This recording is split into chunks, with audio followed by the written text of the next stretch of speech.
Imagine two identical twins, born with the same DNA blueprint. One lives a long, healthy life, the other develops chronic illness. What could possibly explain such dramatic difference despite the identical DNA?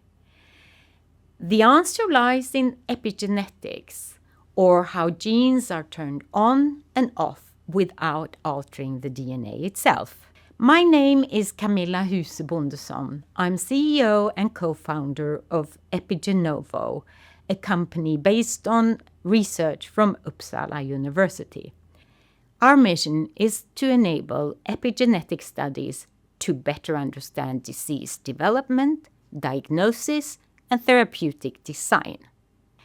To study epigenetic changes, you have to study clinical samples collected at different points in time.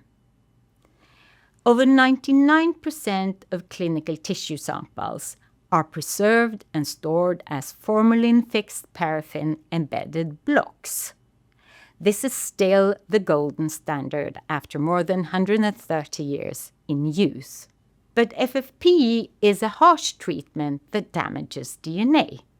That is why we have developed methods to accurately decipher epigenetic profiles from the DNA in FFPE samples to get a helicopter view of changes in large groups of cells, or dive down and look at changes in single cells.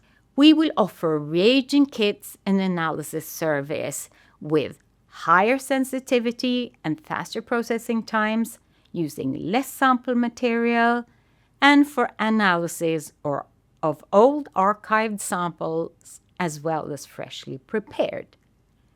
This is possible because we enable work with FFPE samples in ways never before imagined, opening doors to new discoveries for clinical researchers in academia.